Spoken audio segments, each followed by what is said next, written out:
Medellín, la ville de feu Pablo Escobar, la capitale de la cocaïne. Dans le quartier de Manrique, personne ne rate les narcovellas, à la maison ou dans les bars, devant une bière ou en sniffant de la cocaïne. La drogue, la mort et les narcovellas accompagnent les habitants tous les jours.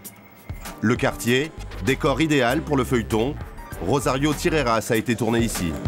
Una vida difícil que la obligará a actuar y a defenderse. Rosario Tijeras. Amar es más difícil que matar. Chambon et El Gato sont les durs du quartier. Ils ont travaillé sur la série en assurant notamment la sécurité du tournage. Ils jouent les guides touristiques un peu spéciaux. Ceux de Rosario, ce sont des faux. Celui-là, c'est un vrai. Avec ça, tu rigoles pas. Un quartier résidentiel du nord de la capitale colombienne. Ça y est, on l'a localisé. Une exécution ordinaire en Colombie, comme il y en a tous les jours. Sauf que tout est faux. On l'a refait. Nous sommes sur le tournage d'El Cartel de Los Sapos, deuxième saison, le cartel des balances. Tu as fait un drôle de geste au moment de tirer. Ne fais rien. Tu avances juste et froidement, paf! Le Cartel, une telenovela colombienne à succès, ou plutôt une narcovela comme on les appelle, un soap-opéra version narcotrafiquant. Voici Luis Alberto Restrepo, le réalisateur qui connaît par cœur les recettes du genre. Fusillade, corruption, drogue et beaucoup de morts, c'est le cahier des charges. Il y a un paquet de morts. On a environ un mort toutes les 10 scènes. Mais c'est comme ça, c'est le barème. Dis à Felipe de mettre du sang tout de suite. Ça fonctionne parfaitement. Putain, on l'aura tué dans tous les sens. Et ça marche. Les narcovellas, c'est le carton du moment à la télévision, avec des pics d'audience à 80% de part de marché. Tout se sent pour faire passer un message simple, le narcotrafic c'est mal. Voilà ce que nous dit sans rire le réalisateur.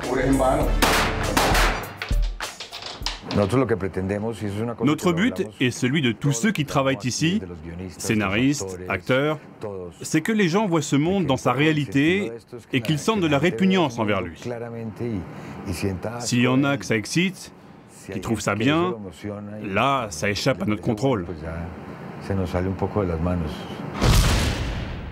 Mais d'autres ici accusent ces narcovellas à gros budget de faire l'apologie des truands, de surfer sur la violence et le trafic de cocaïne qui gangrène le pays depuis des dizaines d'années.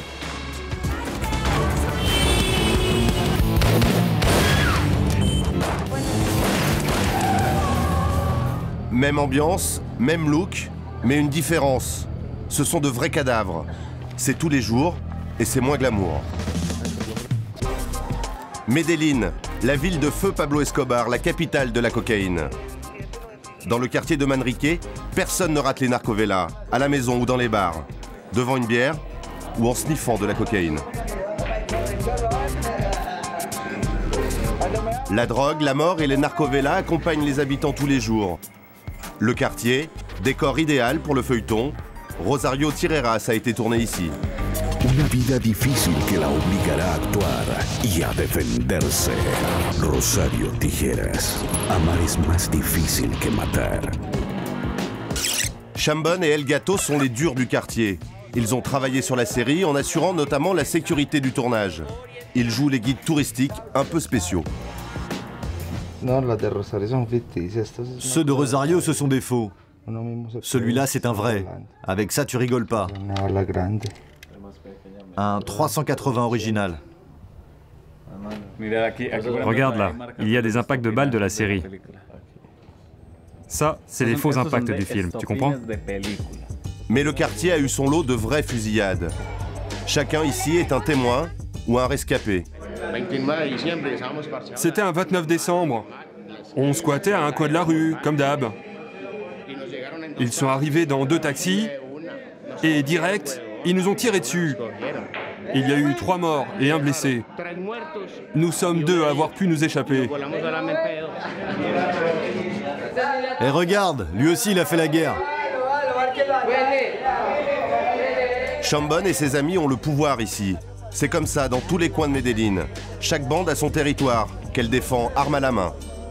Le lendemain, dans un autre quartier, nous avons rendez-vous avec Victor et sa bande, des sicarios, des tueurs à gages qui officient pour la mafia locale. J'ai fait ça souvent. 8, 9, 10 fois, peut-être plus. Et je vais continuer. Ma vie et celle de mes potes passent d'abord. Ceux qui cherchent mes amis, ils sont morts. Un jeune toxico, la chair à canon classique. Les cartels s'en servent pour se livrer leur guerre. Ce soir-là, Victor a un contrat à exécuter. On a tout prévu, on sera 6 ou 8, prêts à tout. Ils vont prendre cher, on va prendre leur vie. On va les envoyer dans l'autre monde. Victor part travailler. Ciao mon gars, bonne chance. Il est fou. Complètement fou. Mais tu sais ce qu'il fait? Tous travaillent pour la mafia et les plus jeunes prendront la relève. Eux, ils voient tout ce qu'on fait. Et plus tard, ils veulent devenir des tueurs et tuer des gens. Sentir cette adrénaline. On veut tuer des gens et être payé pour ça. Moi, je veux tuer celui qui a tué mon frère. Il s'appelait Oscar. Moi, je veux tuer celui qui a tué mon oncle. Il s'appelait Tavo. Des enfants intoxiqués par la violence, même si la présence de notre caméra les pousse à jouer les fers à bras. Comment lutter contre cette culture de la violence, celle des quartiers, celle des narcovelas? Ces séries à la gloire des narcos ont créé la polémique à Medellín. Ana Mercedes Gomez est la directrice du quotidien El Colombiano. Elle accuse les narcovelas de détruire l'image de la Colombie. Ces telenovelas sont anti-éducatives. Elles éduquent mal, elles font la promotion de valeurs négatives. Elles ressuscitent et érigent en modèle la vie mafieuse et la culture de l'argent facile.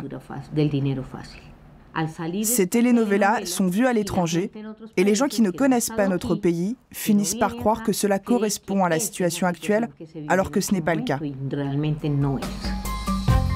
Elle semble oublier un peu vite les 2200 morts par balle de l'année dernière. Mais les autorités sont sur la même longueur d'onde, casser ce modèle de vie narco. Dans les écoles des quartiers difficiles, elles ont mis en place le programme Delinquir no paga, le crime ne paye pas. Les enfants, allez! Henri est un ancien sicario. Il a fait 10 ans de prison pour homicide aggravé. Du coup, les enfants l'écoutent, mais il y a du boulot. Les enfants, vous voulez dire quelque chose? Vous avez des questions? Vous dites que quand on tue quelqu'un, on ressent du plaisir en voyant le sang qui coule? Non, je n'ai pas dit ça. Quand je l'ai fait, je n'ai pensé à rien. Mais je n'ai pas éprouvé de plaisir, non. Que signifie pour vous un programme comme Rosario Tijeras? Vous en pensez quoi? Qu'est-ce qui arrive aux tueurs, à ceux qui aiment les armes? Ils meurent. Et c'est bien ça? Non, bien sûr que non. Une leçon vite oubliée. Sortis de l'école, les enfants rejoignent leur quartier et leurs voisins, les tueurs. Nous retrouvons Victor et sa bande dans un squat. Finalement, Victor n'a pas exécuté son contrat. Trop de policiers dans les rues. Quand on parle de Matilda, on parle de ce flingue. Regardez cette beauté, on l'appelle Matilda. Et eux, ce sont ses enfants. Et tu n'as pas peur de traîner avec des gens armés? Moi, ça me fait pas peur, parce que j'aime ça. Elles aiment ça. T'as bien vu ce qu'elle a dit?